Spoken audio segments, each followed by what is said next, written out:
정말로 너희가 주 안에서와 그 힘의 능력으로 강건하여지고 마귀의 괴계를 능히 대적하기 위하여 하나님의 전신갑주를 들라. 우리의 시험은 혈과 육에 대한 것이 아니요 정사와 권세와 이 어둠의 세상 주관자들과 하늘에 있는 악의 영들에게 대하노라.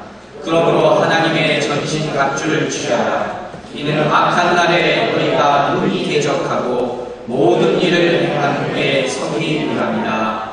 그런즉 서서 진리로 너희 허리띠를 띠고 의의 흉대를 붙이고 평안의 몸에 예비한 것으로 신고 모든 것 위에 믿음의 방패를 가지고 이로써 능히 악한 자의 모든 화전을 소멸하고 구원의 두구와 성령의 검 곧 하나님의 말씀을 가져라. 아멘.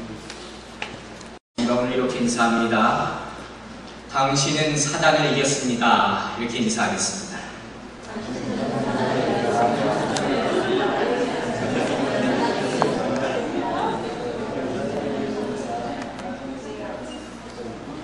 여러분, 이 세상에 살면서 나 혼자밖에 이 세상에 없다 이런 상상을 해보신 적이 아마 있으실 거예요.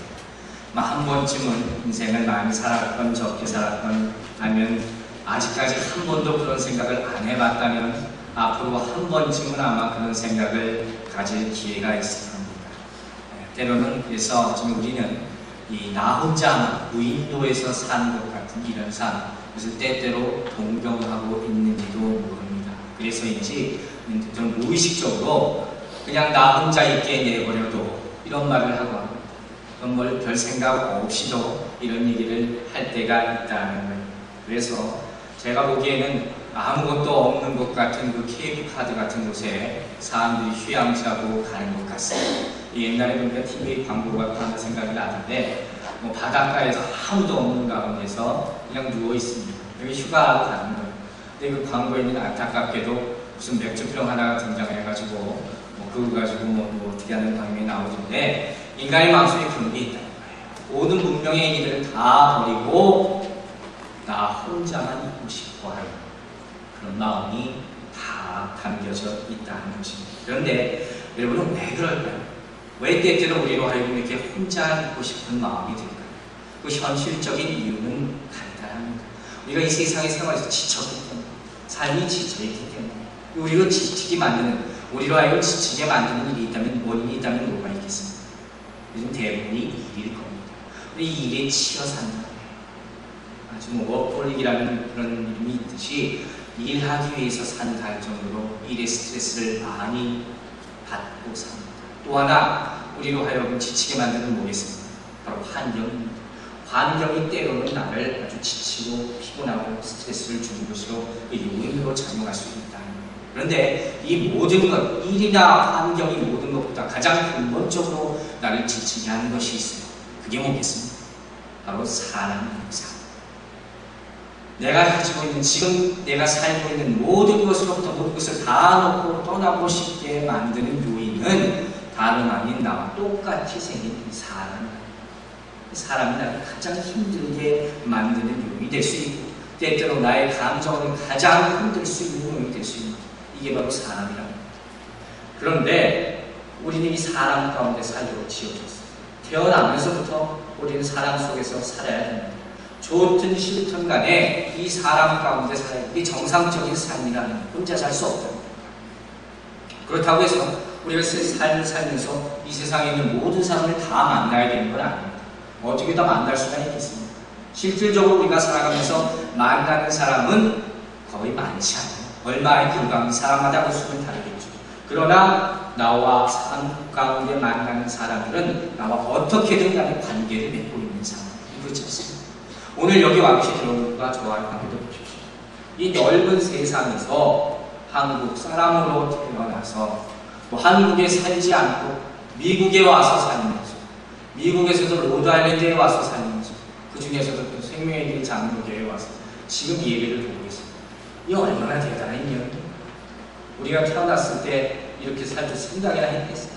어쨌든 간에 이런 관계를 맺고 산다.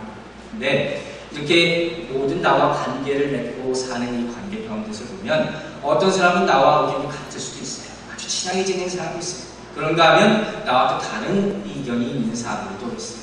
부딪히는 사람도 있을 수 있다는 거예요. 제가 이 설교를 준비하면서 어떤 생각이 들면 제가 어렸을 때 국민학교 때 정말 초등학교 때 생각이 났습니다. 여러분들 기억하시는지 모르겠지만 그 당시에는 책상이 있으면 이렇게 책상을 칼로 선을 그어서 반으로 쪼개고 공부를 했습니다. 그 나무 책상에다 선을 그어놓고 같이 공부를 했단 말이에요.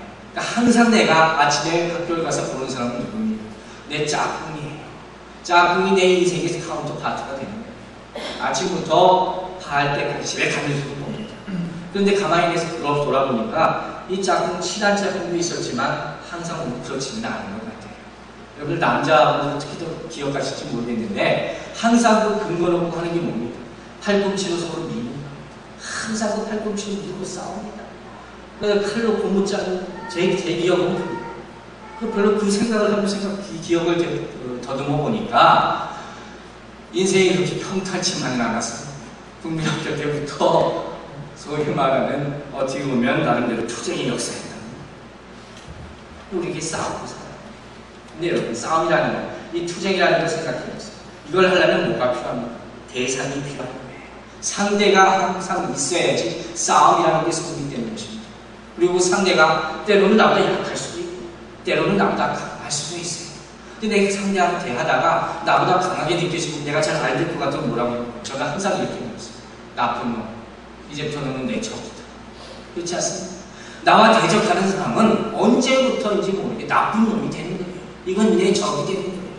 이와 같은 거예요. 이는 언제부터인지 모르지만 내 의식 가운데 어느 부분부터 시작해서 항상 적과 함께하고 있는 거예요. 평상시에는 그걸 느끼지 못해요. 그냥 사는 거예요. 이 사실이 심각하게 생각되지 않는단 말이에요. 그래서 적과의 동침이라는 말이 생겼는지 모르겠어요. 그러나 무슨 사건이 사건이 생기게 되면 그때부터 이게 부각되어 나오기 시작합니다. 아하, 내가 어느 순간부터 누구하고 싸우기 시작했어. 그리고 내가 이 싸움을 반드시 이겨야 된다는 강박관념이 내 의식의 어느 수준에서 막 부상하기 시작한다는 거예요. 근데 항상 이거죠. 내가 있으면 상대방이 있는 나 혼자만 있을 수가 없어요. 항상 나는 상대방에 누군가가 있습니다. 그리고 그래서 이제 우리 심지어는 어떻게까지 제 말을 했습니다. 내가 죽이지 않으면 내가 죽는다. 이 양육강식의 법칙. 이렇게까지 말하고 사는 세상 가운데 우리가 살고 있다. 여러분 왜 그랬을까요? 왜 우리는 지금도 이렇게 하고 살아요? 오늘 설교를 준비하면서 많은 생각을 했어요.